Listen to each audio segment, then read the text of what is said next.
Kwa kuwa zaidi ya 60% ya watu wa nchi hii ni vijana, tutaweka kipaumbele kwenye sera na programu zitakazopanua fursa za kiuchumi, kutengeneza kazi na ajira, kuongeza wigo wa hifadhi za jamii na kuwajengea kesho iliyo bora.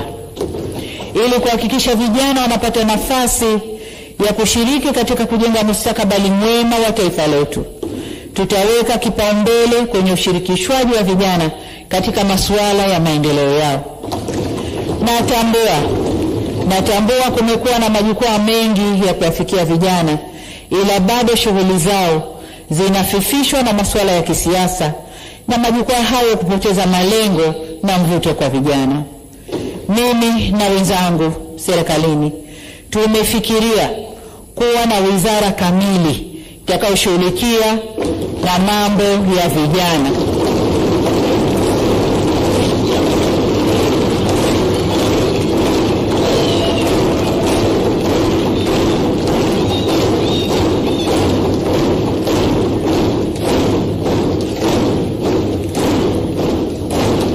Asante sana waheshimiwa wabunge. Tumeamua kuwa na wizara kamili badala ya kuwa na idara ndani ya wizara yenye mambo mengi. Vile vile ninafikiria kuwa na washauri wa masuala ya vijana ndani ya ofisi ya Rais.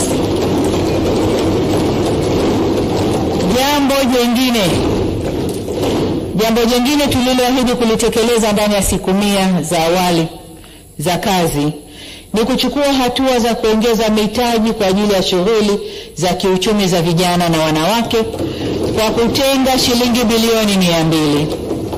Serikali inaendelea kuangalia njia nzuri ya kuimarisha mfuko huo kwa lengo la kuongeza ufanisi kwa walengwa. Aidha, kwa kushirikiana na sekta binafsi, tutaanzisha madirisha ya uwekezaji kwa vijana, yani Youth Investment Windows. Madirisha haya yatatoa mikopo nafuu na mitaji ya uwekezaji kwa biashara za vijana.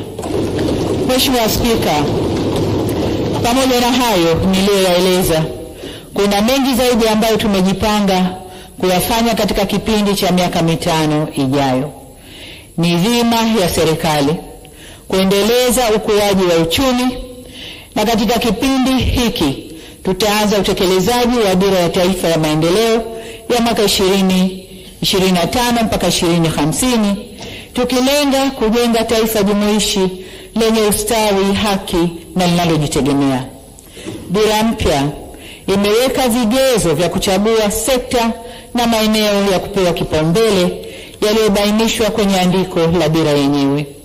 Kati ya mikakati itakayofanyiwa kazi ni kuwekeza zaidi kwenye sekta zinazoajiri watu wengi, na miongoni mwa sekta hizo ni kilimo, utalii, viwanda, ujenzi na madini.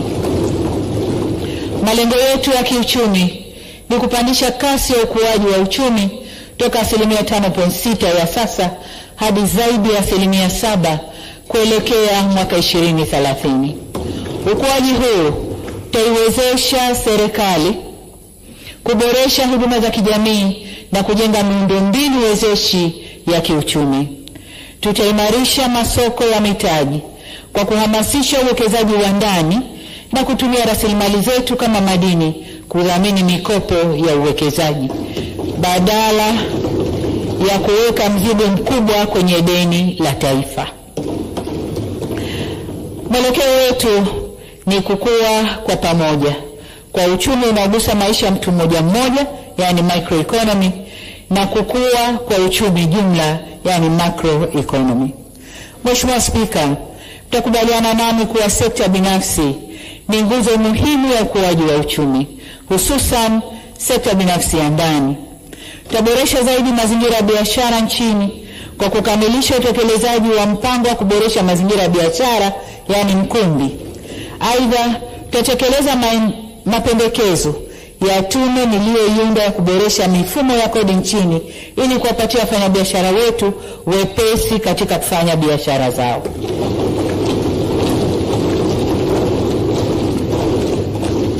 Tutaendelea kuweka nguvu zaidi kudhibiti mfumuko wa bei za bidhaa ambayo ni hatua muhimu katika kupunguza gharama za maisha ya wananchi. Pia tutaweka motisha kwa viwanda vya ndani ili viweze kuzalisha kwa gharama nafuu na kuuza kwenye soko la ndani na nje. Tutaongeza vivutio vya kikodi na visivyo vya kikodi ili kuchochea uzalishaji na kukuza ushindani wa bidhaa za ndani. Mbali na mikopo, tutafungua fursa mahsusi kuhamasisha vijana na wamiliki wa biashara ndogo ndogo kupata elimu ya biashara na kuweza kujisajili katika mfumo wa kielektroniki wa manunuzi ya serikali, yani TANSIS. Vile vile, kupitia vyuo vyetu vya ufundi stadi VETA, tutaongeza programu maalum za mafunzo ya ufundi stadi na kuunganisha programu hizi na miradi ya kimkakati kama reli ya kisasa, uendelezaji wa bandari, uchumi wa buluu, madini na gesi, ili vijana hawa wapate uzoefu na waweze kuajirika. Kwa watakuwa VETA wanasoma na wanakwenda kufanya mazoezi kwenye miradi mikubwa hiyo. Serikali itaanzisha kanda za kuendeleza ujuzi zitakazowezesha vijana kupata ujuzi unaohitajika katika makampuni ya sekta binafsi na kuangalia uwezekano wa kutoa vivutio maalum kwa makampuni yatakayotoa nafasi nyingi za ajira kwa vijana. Aidha, tutaweka mazingira ya kuhakikisha tunakuza vijana kwenye uongozi kwa kuwezesha vyuo vyetu kufanya mafunzo ya ulezi, mentorship, na ukuzaji wa vijana viongozi.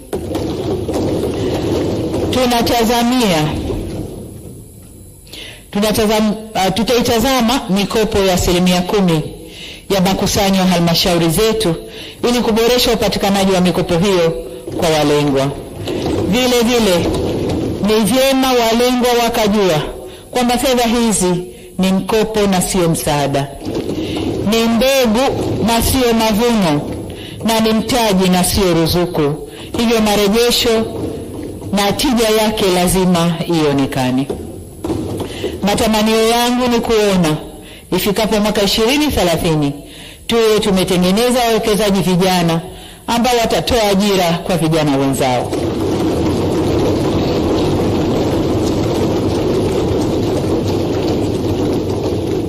Mheshimiwa Spika,